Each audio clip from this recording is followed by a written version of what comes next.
عارف school میں محنتی طالب علم تھا، لیکن اس کی ایک خاص بات یہ تھی کہ وہ ہمیشہ اپنے ہم جماعتوں کی مدد کرتا۔ کسی کو ہوم ورک میں پریشانی ہوتی وہ خود سے وقت نکال کر سمجھاتا۔ اگر کوئی بچہ کتاب نہیں خرید سکتا تھا تو عارف اپنی جیب خرچ بچا کر اس کے لیے کتاب لے آتا۔ ایک دن اسکول میں ایک نیا طالب علم زین آیا۔ وہ نہایت غریب تھا، کمزور، اور دوسرے بچے اس کا مذاق اڑاتے تھے۔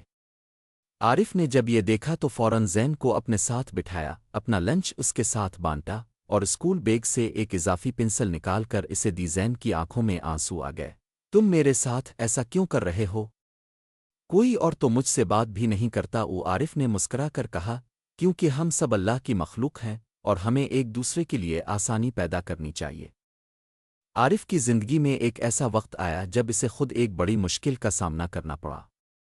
اس کے والد سخت بیمار ہو گئے اور گھر کے حالات خراب ہو گئے۔ اسکول کی فیس دینا مشکل ہو گیا۔ وہ پڑھائی چھوڑنے کے قریب تھا، لیکن تب گاؤں کے وہی لوگ جن کی کبھی عارف نے مدد کی تھی آگے بڑھے۔ ایک نے اسکول کی فیس دی، دوسرے نے دوائیں خریدیں، کسی نے اناج لا کر دیا۔ عارف کی آنکھوں میں حیرت اور شکر گزاری کے آنسو تھے۔ اس کی ماں نے کہا، بیٹا دیکھو، دوسروں کے لیے جو آسانی تم نے پیدا کی وہی آج تمہارے لیے رحمت بن کر واپس آئی ہے۔ عارف نے تعلیم مکمل کرنے کے بعد شہر کی ایک یونیورسٹی میں داخلہ لیا۔ وہاں جا کر بھی اس نے اپنی عادت نہیں بدلی۔ ہاسٹل میں وہ نئے آنے والوں کی رہنمائی کرتا، غریب طلبہ کے لیے اسٹڈی گروپس بناتا اور جب بھی موقع ملتا فلاحی کاموں میں حصہ لیتا۔ ایک دن یونیورسٹی نے سوشل ورک پروجیکٹ کا اعلان کیا، جس میں عارف نے ایک کمیونٹی اسکول بنانے کا منصوبہ پیش کیا۔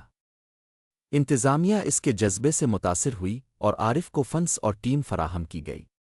وہ اسکول جہاں کتابیں مفت ملتیں، استاد رضاکارانہ پڑھاتے اور بچوں کو عزت دی جاتی، نورپور کے قریب ایک بستی میں قائم ہوا۔ عارف کی نیک نیتی، خلوص اور خدمت خلق کا دائرہ وقت کے ساتھ پھیلتا گیا۔ اب وہ ایک فلاحی تنظیم کا بانی تھا جو ملک بھر میں آسانیوں کے نام سے جانی جاتی تھی۔ اس کی تنظیم تعلیم، صحت اور روزگار کے مواقع فراہم کرتی۔ ایک روز ایک رپورٹر نے اس سے پوچھا، آپ نے یہ سب کیسے کیا؟ کیا آپ کو کبھی خوف و ناکامی کا احساس نہیں ہوا؟ عارف نے مسکرا کر جواب دیا، جب انسان دوسروں کے لیے آسانی پیدا کرتا ہے تو اللہ اس کے لیے ایسے دروازے کھولتا ہے جن کا وہ کبھی تصور بھی نہیں کرتا۔ میں نے صرف اپنی ماں کی بات یاد رکھی، بیٹا دوسروں کے لیے آسانی پیدا کرو، اللہ تمہارے لیے آسانی پیدا کرے گا۔ کہانی صرف عارف کی نہیں، ہم سب کی ہو سکتی ہے۔